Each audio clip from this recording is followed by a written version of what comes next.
Welcome to Live at Locals YouTube.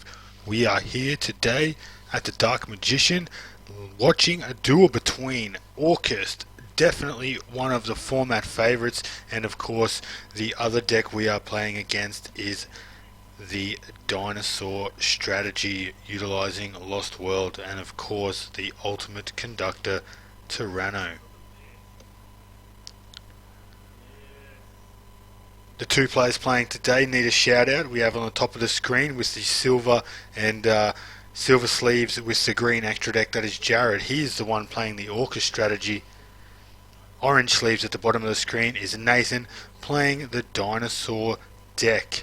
Now before we get going, I just wanted to say a quick thank you to the Dark Magician card store for letting me set up my filming rig to record some of these videos. It's definitely a locals worth checking out. If you are in Brisbane and looking for a game of YuGiOh, hit them up on a Thursday night or a Saturday morning for your YuGiOh fix for the day.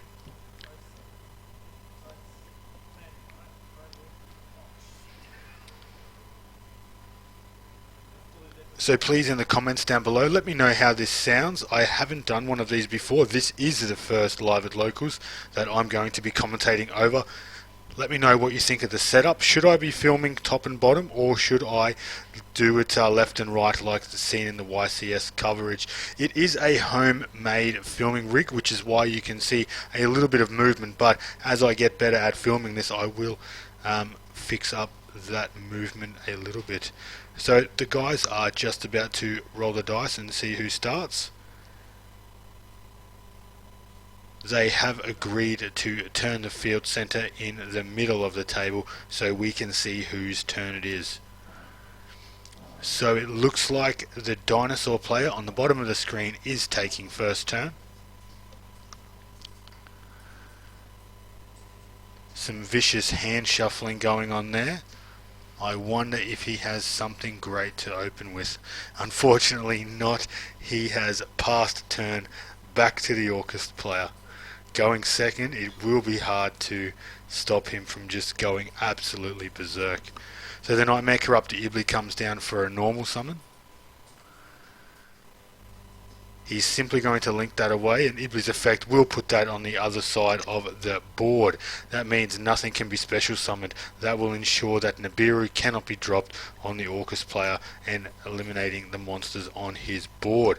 The Nightmare Mermaid discarded a Orcust Harp Horror, and it will special summon what I believe will be an Orcust Nightmare. That puts two monsters on the board for the Orcust player. The next line of play, so commonly seen in today's format, will be the Galatea Orcust Automaton. Such a powerful card, allowing him to shuffle back one of the banished machine monsters to set an Orcust spell or trap card from his deck to his side of the field. And that is what he's going to be doing right now.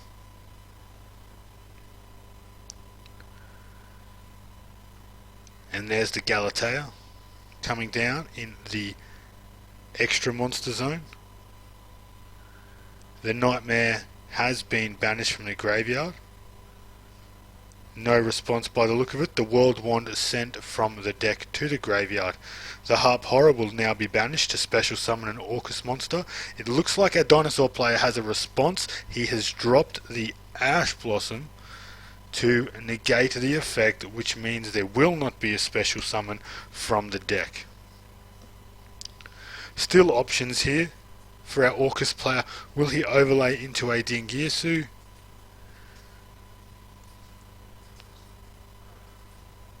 Interesting that he didn't activate the effect of Galatea first. Actually, that's what he's done. Activated to shuffle one back to the deck and to set an Orcust spell or trap, as I mentioned earlier. Except the Dinosaur player has dropped the Ghost Ogre Snow Rabbit down, destroying the Galatea. However, the effect will still go through. So it looks like Orchestrated Babel has been set to the field card zone.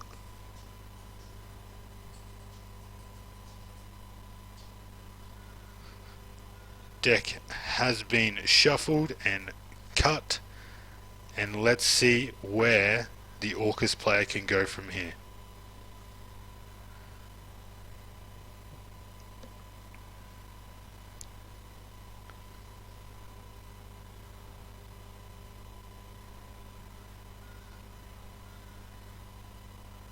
So a Danger Thunderbird has been revealed with 4 cards in hand, 25% chance of sniping the right card. A 3 was rolled, the Ghost Ogre goes to grave, the special summon of Thunderbird comes down in attack position, and he will also draw a card for his efforts. He sets 1 to his back row. No idea what that is. It's unfortunate that we didn't get to see in the hands. The Babel has been activated. It looks like the World Wand is going to be banished from the graveyard, and that's going to bring back the Nightmare that was banished earlier this turn. We're linking into 2. Now remember, he is locked into Dark Monsters, so will it be a second copy of Galatea coming down? That's exactly what we're seeing right now. Overlaying into the Dingirsu, reattaching the World Wand as its on-summoning effect has resolved. Turn has been passed. The Dinosaur player draws for turn. What can he come up with now? He still has that Ibli on the field to deal with, and Ibli's effect means no special summoning can occur on that player's side of the field unless it's a link summon using Ibli as one of the materials. Now, I'm not sure about the Dinosaurs if they have a way to get that off the field besides using some of the generic rank 2s like Phoenix or Nightmare Cerberus.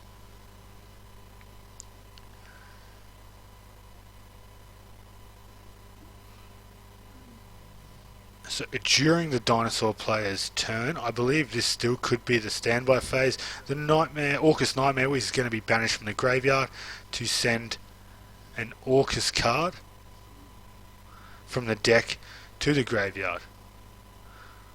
But it looks like the second copy of Ash Blossom is coming down to negate that foolish burial effect. So we have a normal summon of Symbol Skeleton sending away the Dingirsu and the Symbol for a link 2, which is the third copy of Galatea. It's 3 copies of Galatea gone, but now that there is a Symbol in play, he will be able to start recycling. So the Galatea has activated, shuffling back the Orcust Nightmare to the deck to set the Orcust Crescendo, that magnificent counter trap card that negates and banishes anything that is activated on the opponent's side of the field.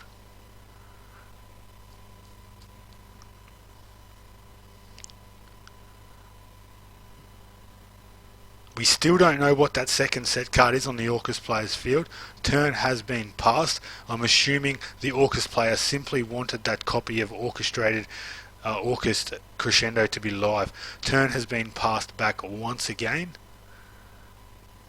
It's really disappointing that the Dinosaur player can't get that Nightmare Corruptor Ibli off of his side of the field so we can actually see what that deck will do.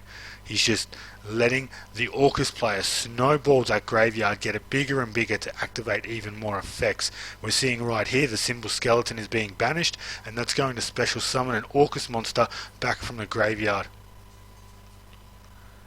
When this happens, it gets absolutely dangerous right now. We're not sure what's left in the hand.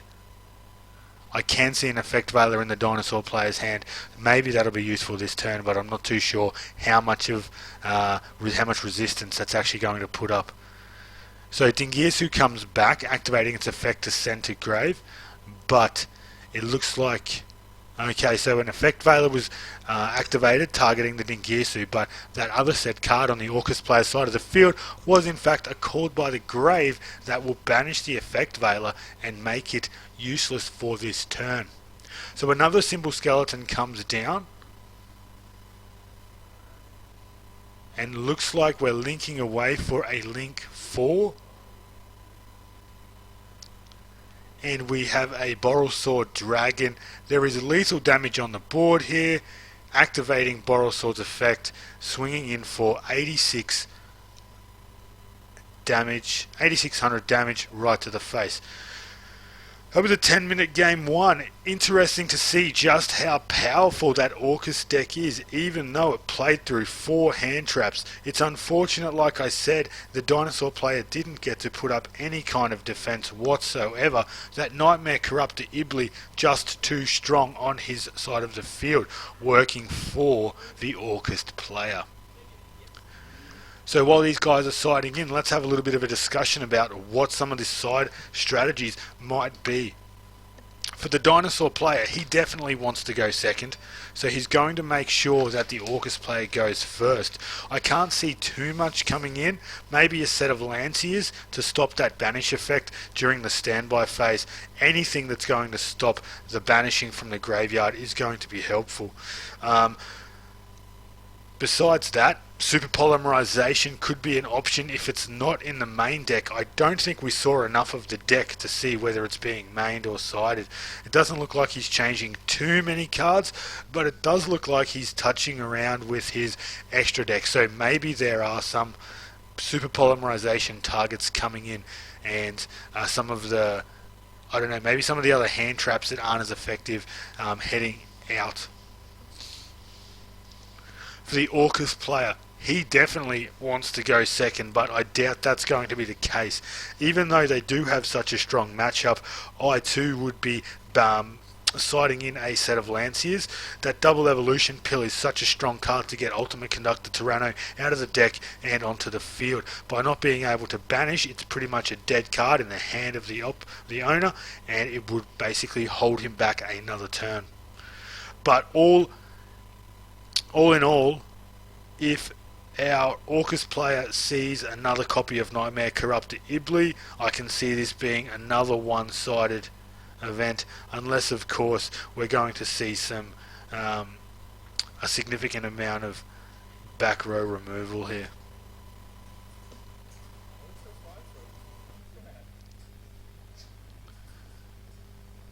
Two players just shuffling up, ready to go into game 2. They have plenty of time on the clock to get through another 2 games if that's what's necessary.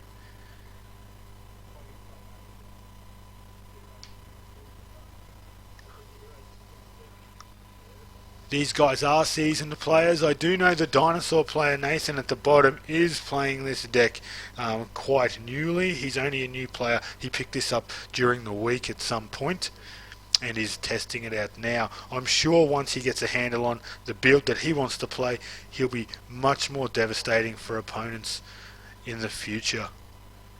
Jarryd at the top of the screen is a solid Orcust player.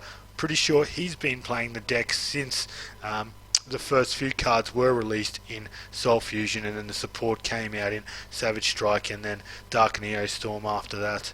Since Dingirsu come out, it has been taking the formats by storm and is definitely the deck to be reckoned with this format. It's funny to see the evolution of the deck, and now that it's a going second deck rather than a going first deck, but let's see what it can do going first right now. Jarryd having a good laugh. I'm assuming he's picked up something good in his opening hand, and let's see what it is going to be. Oh, the Nightmare Corruptor Ibly coming down for the second game in a row, getting linked off into that Mermaid, setting up the exact same chain links as before. Nightmare Mermaid will be chain link 1, chain link 2 will be Nightmare Corruptor Ibly. The discard is reinforcement of the army. Ibly will special itself to the opponent's side of the field, and a Nightmare Orcust Nightmare will be coming down on Jarryd's side of the field for that special summon. Such an unfortunate turn of events. I wonder how long that card is going to remain on the field this time. Fingers crossed though, the Dinosaur player doesn't have a fistful of hand traps and he will be able to summon a monster to the board. So we're going off into a link 2 here. The obvious play is a Galatea once again.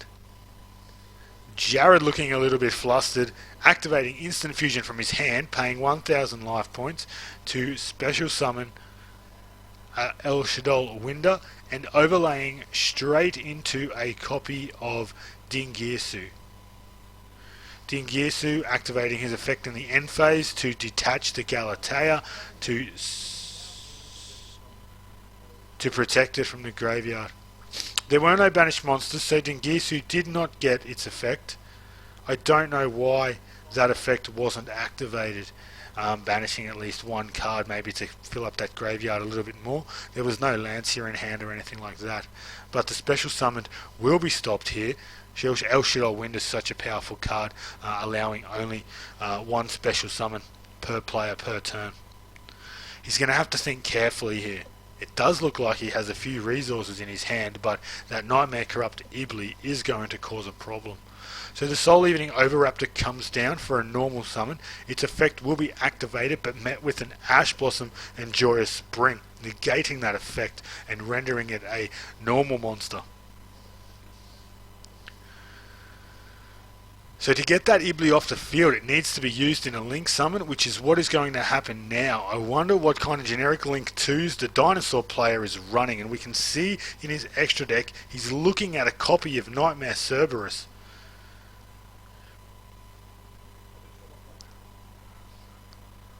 So the Cerberus has been summoned. Just checking the effect of Winder, Jarryd making it clear to his opponent that it cannot be destroyed by card effects.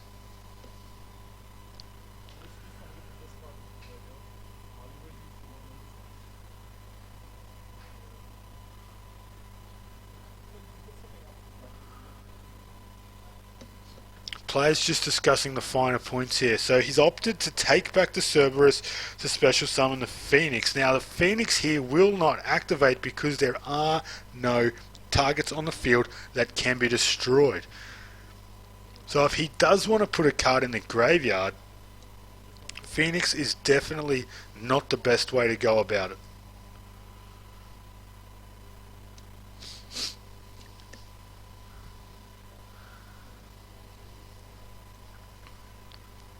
And he's changed his mind once again, and the Cerberus has come down.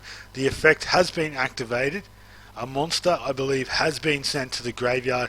He tried to target Dingirsu, but it has to target a monster in the main monster zone. Dingirsu is in the extra monster zone.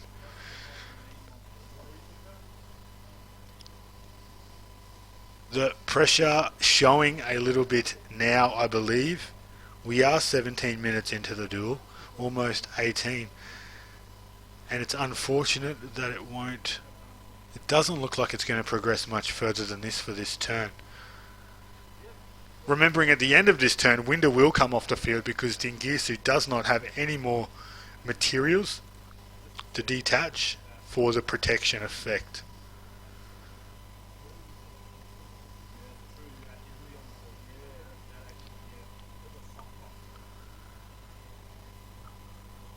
So the turn has been passed back to the Orcust player. Winder is now off the field, so special summoning is back to 100%.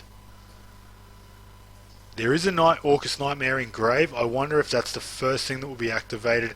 That is what's activated now, to send something from the deck to the graveyard. It'll be a Dark Machine or an Orcust monster.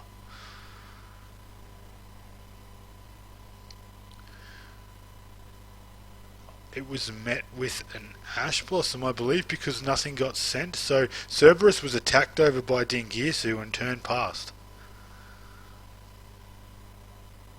So there is a Dingirsu on the field.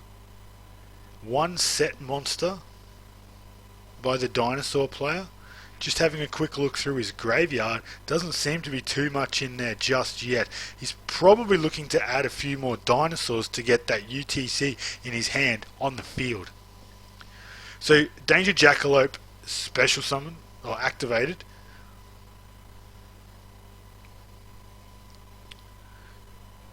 Well sniped by Nathan there, sending it to the graveyard, but he will get a special summon from deck. He just won't get to draw.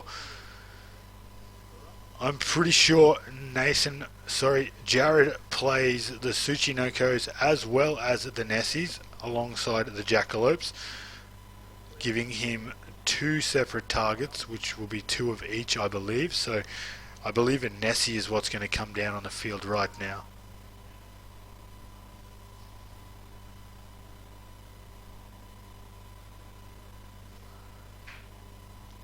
just looking at his options, and the Nessie has been summoned to the Orcust player's side of the field. That gives him 2 monsters, and now is when he can start getting that Orcust engine running well. He can use Dingisu and the Nessie to go into another copy of Galatea right here, if that is the line of play he wishes to take. There is the Galatea.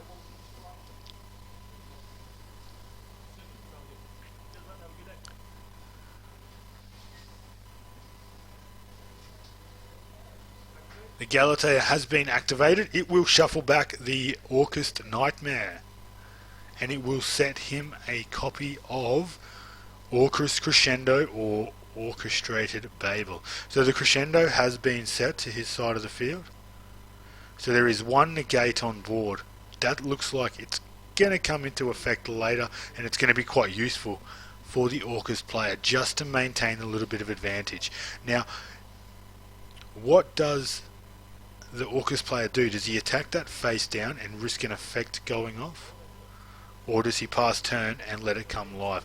It looks like he's opted to pass turn just so he can get the Orcust Crescendo live with Galatea on board. Fossil Dig activated in the back row of the Dinosaur player as his first play of the turn. The Dinosaur player still has 3 cards in his hand, so Crescendo has been activated. That will negate and banish the Fossil Dig. That is unfortunate. A normal summon there could have changed the game something dramatically.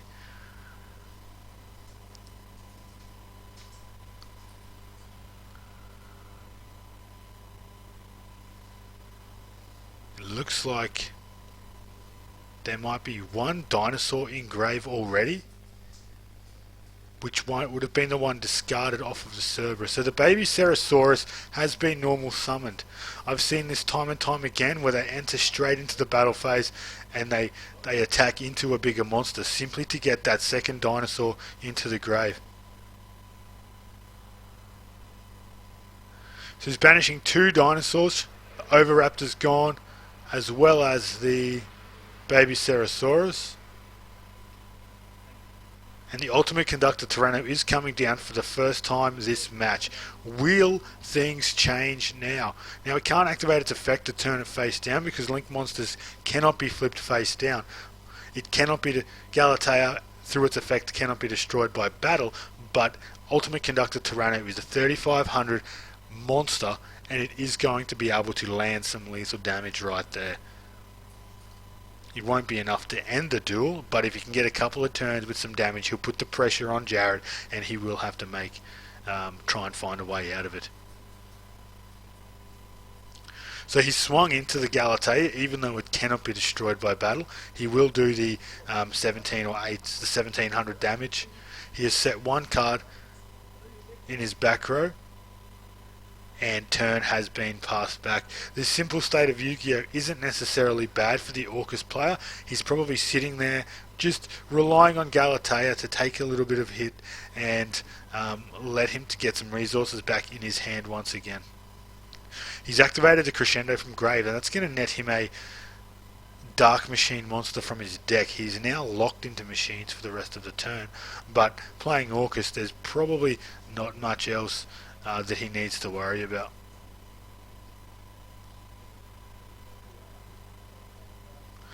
Grabbing the Symbol Skeleton, now this is a good one. He has a normal summons yet. He's got a few different Orcust monsters in the graveyard. He will be looking forward to recurring some of those resources when he can use Symbol's graveyard effect. So the Symbol comes down for the normal summon. In response to the summon though, a Super Polymerization has been activated. Has he paid cost? So cost has been paid via a set rotation, and he's going to send the 2 dark monsters on the field, or the 2 Orcust monsters, for a Starving Venom Fusion Dragon. 2800 attack, sitting pretty right there.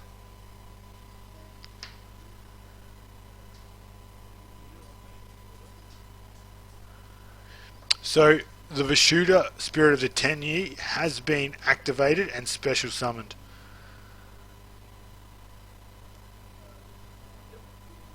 Ultimate Conductor Tyranno is going to activate its effect to flip it face down, so he cannot go into the monk.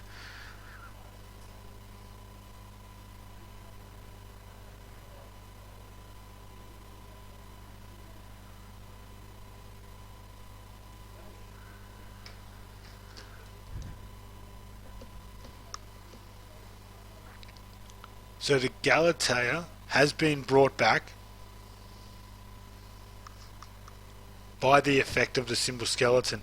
Now I am a little bit confused. Was the Crescendo banished during the end phase of the Dinosaur player's turn? Because if that's not the case, the Vishuda should not have been activated. Crescendo locks players into Dark Machine monsters.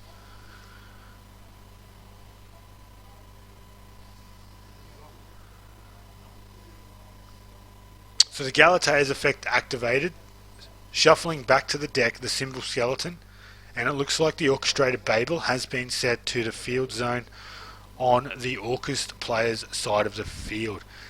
He still has to get over this Ultimate Conductor Tyranno and the Starving Venom Fusion Dragon somehow this turn.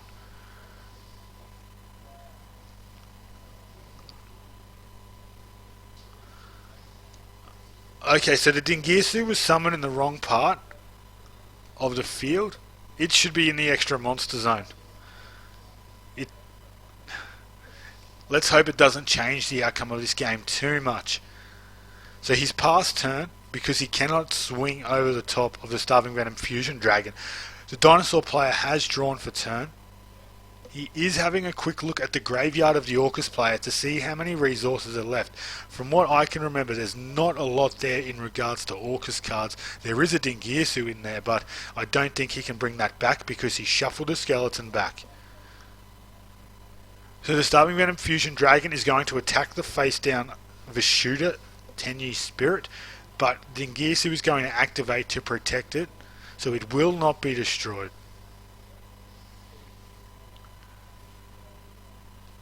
Turn was passed, monster is summoned, and the Tenyi Link is now on the field. See, if that Dingirsu was in the right place, there's no way that monster would have been able to be summoned there. So now this is misplay on top of misplay, and this could actually have potentially changed the outcome of the game significantly. Even though it looks like the Orcust player is in control, if you actually put that Dingirsu in the extra monster zone where it should have been, it would have clogged it up and the Tenyi monster would not have been able to come down. He may have got there some other way by maybe bringing out another Galatea if there was another one there, but I don't think that this line of play would have been possible had that Dingirsu had been summoned in the right zone. So turn has been passed. The Dinosaur player took 3600 damage, and he's passed it straight back. Is this the beginning of the end for our Dinosaur player? Comment down below if you think this game was one worth watching. So we're going into a Link 2 play here. Maybe just for some extra damage. I can't see an Orcust monster coming out. Okay, so this shouldn't have happened either, because to bring out a Galatea, it needs to be 2 effect monsters. I'm just going to have a quick look here to make sure that that's the case. So an Orcust monster was used, but it needs 2 effect monsters, and the Tenyi Monk is not an effect monster. So that also is an illegal play there that cannot happen. So 2 turns in a row, our Orcust player has probably unknowingly made a few mistakes here that shouldn't have happened in the first place, but that Dingirsu is still sitting there in the zone where it should not be sitting. And we're seeing the backwards and forwards playing of that extra field zone. It's unfortunate it ended like that, but that is game over. I would like to say thank you for tuning in. The hand has been extended for the handshake. Stay tuned for more Live at Locals YouTube. Don't forget to like, comment, and of course subscribe for more local Yu-Gi-Oh! Dueling action. See you next time.